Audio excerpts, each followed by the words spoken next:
What's going on here? Oh yeah, I always fuck up my beginning. Anytime I fuck up my beginning, it's supposed to be a good show.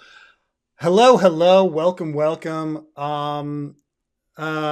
are here to talk about House of the Dragon tonight. I'm joined by Carmine of Red Team Review. What an episode! What an episode! I'm not saying people didn't look. I'm not saying a lot of illogical shit didn't happen. A lot of illogical shit did happen. Stop it. This was a good you stop it. This was a good episode. I mean, I would say it's probably the best episode of House of the Dragon so far. Do me a favor. We got to lock in. I know I love you, but with the ADHD you got sometimes, you got to hide that chat a little bit. We got to lock in on this one cuz we got to talk about this one. This one we got to talk about. Cuz thank you. Because the fucking there you go. Over here. This is what you want. Okay. This is always what I want. We got to lock in here.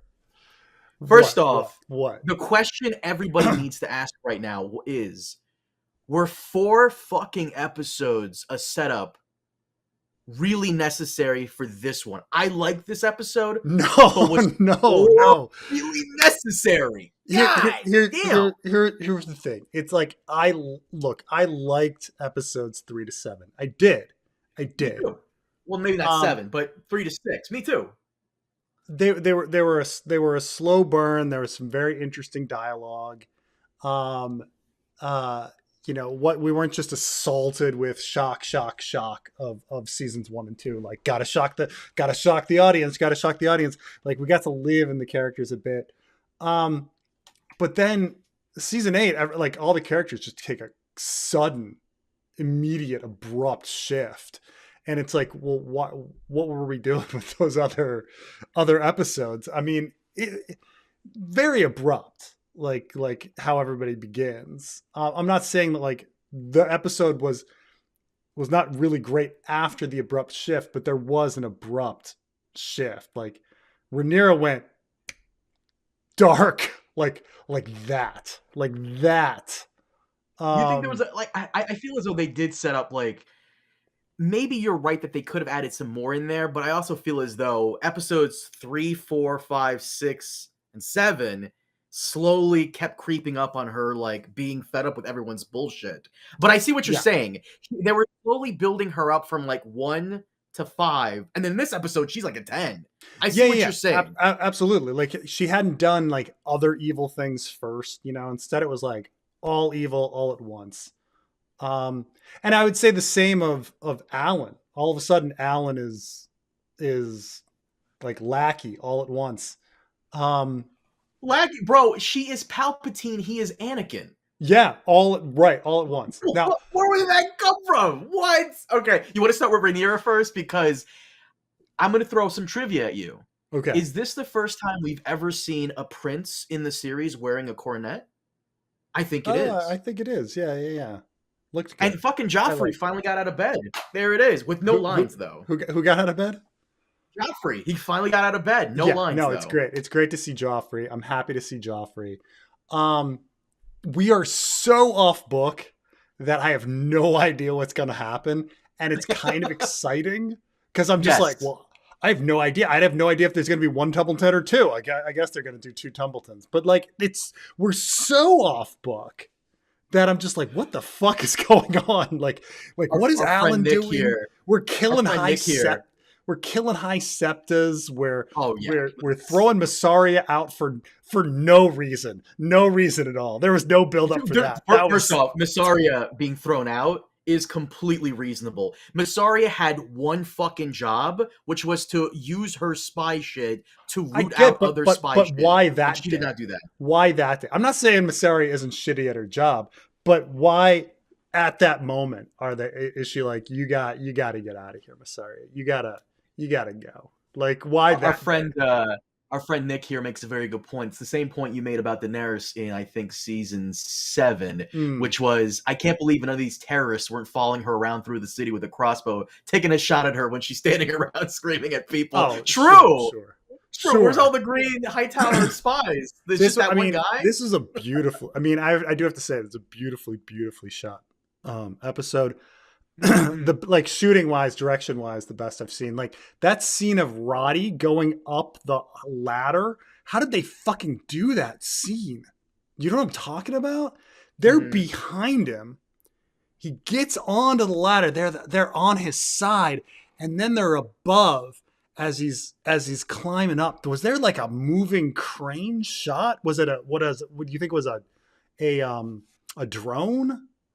Had to be. It was incredible shot. I've never seen a shot like that. This is easily one of the best. I think I love the battle so much because it was so chaotic and like it jumps back and forth to all these other characters, and you're engaged the entire time. Great battle. Great battle. Great battle. Great characters, great chaos. I mean, Corlys's speech made a lot of sense, and then Gawain was great. They gave Alicent's line from the book to Gawain, by the way. Did you notice that? What's that? They gave Alicent's line from the book to Gawain about the splitting the kingdoms in half. Yeah. Amazingly, I don't hate it. They gave Alicent nothing to do in this episode, which is thank God. Well, to be fair, Rambo Alicent, if she was involved more often, she would have finished the whole battle for them. That's true. Yeah, I mean, so off book. Now, of course, like obviously Helaena, like what is she doing? This is all part of a story, like inspirational thing to Daemon, and then she just kills herself. And the whole pregnancy thing. I guess we're not apologizing. We're not apologizing to George. So first off, ending the episode with the fucking butterflies. But you know what? I got to give my verdict. Butterflies, not toxic. She definitely had a reason to commit suicide. There was no way out. She was plagued by the visions, nightmares, like the torture. Right. I'm not saying she had no reason. Plus she's just crazy to begin with, right? She's plagued by prophecy to begin with, and she went and it was foretold, foregone conclusion in her stitchings anyway, right? So she saw her own death, I think. Look, butterflies, not toxic, and maybe, just maybe, I know the Gen Zs who discovered the book yesterday are going to be very upset at this, but maybe, just maybe, someone just messaged me. My boy's like, bro, this episode. Maybe, just maybe, George should have waited to read Condal's second draft. I don't know. Maybe he should have just waited. Look, George is beyond caring. Come on. George is beyond caring at this point. George! Things I did not like. Aegon showing up at Harrenhal. Fucking weird. I don't understand it. I don't hate it, but I hate it when he goes, I'm alive! Like, that was a little cartoony. I also don't think he would ever forgive. I mean, I understand that, like, the logic of you got to keep him alive because how are you supposed to win the war without Vhagar? Like, that all makes sense. But he'll never forgive him. I mean, I'm just saying, if your brother whoever burns off your dick, like, are you really going to forgive the guy that burns off your dick? I'm just saying. Not only forgive the guy, not only that, he goes to Harrenhal. He goes, you're going to get on your dragon and we're going to go to Tumbleton. Oh, wait, you're trusting him with a dragon again. Okay. Right. Tumbleton was so different. Why is Hugh on the ground? Why is Daemon on the ground? I get all that. Like, you got to give Daemon search for Cat. So weird. Did you notice, by the way, this was kind of a weird shot, but as Ulth is flying away, I guess Daemon on Caraxes, or Caraxes by itself, is chasing Ulth, and then Vermathor is kind of chasing Caraxes. Like, they kind of, for a brief moment, a couple episodes back, they established that Vermathor and Silverring are kind of like a couple, right, I guess? a thing. Right, because of Jaehaerys and Alicent. Supposedly, but I personally think that Jaehaerys and Alicent never liked each other, and that the whole like, they were in love all these years thing, like, I think that's a bunch of bullshit. But someone said Hugh actually had a hammer. Yes, he did. Good. He did.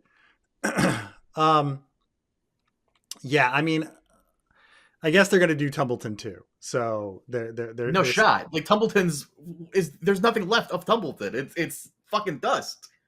right, but all the characters are still alive. Like John Roxoff is still alive. Who, Daron by the is still way, alive. Gawain is crazy, still alive. Ulth, crazy boss battle with John Roxton. Where'd that come from? right? Like why I John liked it. Roxton? Like I liked it, but holy shit. Hugh and Ulf are still alive. Like Preston, I know you Adam don't play video Velaryon games is that still often. alive. You still have to do a second Tumbleton to deal with all these characters. Here's the thing, man. I know you don't play that many video games, but literally when Daemon's fighting him and the burning debris like comes between them, literally like a video game. Oh, I know. Exactly like it. Oh, just separating the big boss battle so that both people can survive in the battle and fight again later. Yeah, it's John Roxton. God damn, that came out of nowhere. But I mean, keep in mind John Roxton is like a very evil character who is like raping people in the source material. They just made him into the first he's just the toady, and then he's jetpack man, and then he's like invincible battle man, invincible boss battle for but yeah, did Roddy just kill a kid on camera? Yes. I was wondering that. That shocked the hell out of me. I was like, did Daemon burn those two kids too? That no, were like, well, he was like reluctant. At the last moment I saw them jumping, but I'm not sure if they still died. But he was like, move, and then they didn't move, and he's like, fine. And then I saw them jump, but I don't know if they survived. I do apologize.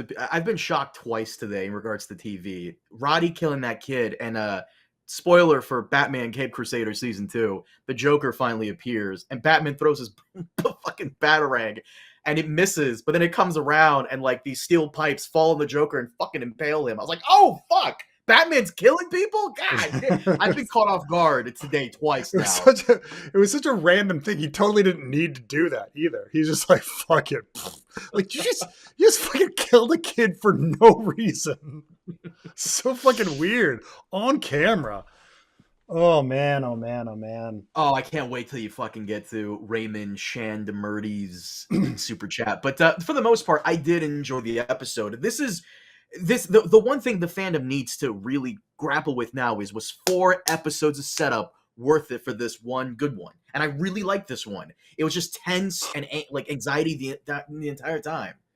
Maybe not old school Game of Thrones, maybe later seasons of Thrones. No, I wouldn't say. I wouldn't even relate. I feel like this season is unlike Game of Thrones and unlike House of the Dragon season 1 and 2. It's something on its own right now, like in feel. Yeah. How it's directed, how it's paced, the conversations, like it's a very different show. Season 3, I mean, I think I like season 3 better than season 1 and season 2. I think I do. But it's just very different.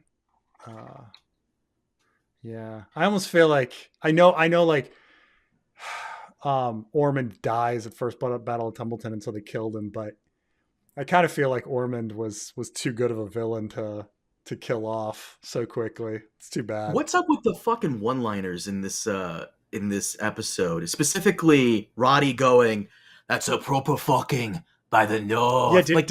Yeah, he shoved his sword right up the guy's ass? Is that the idea? And he shoved up Ormond's ass, and some asshole was like rushing home to make that into a fucking t-shirt. Like, for a fact that's gonna be a fucking t-shirt. But like Aegon with his whole like, I'm alive, like some of the one-liners are really lame. I don't understand the purpose of, I kind of don't like that they did this, Alys Rivers' backstory. So she's confirming that she's kind of an immortal witch.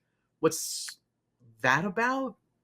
Giving her something. They never really confirmed it in the source material or anything about like what she really was. They just kind of said she was older, that she was way older than even they said she was too old to be having kids, but she was having kids. Right? She was pregnant, but they're like, but wasn't she like 50, or something like that?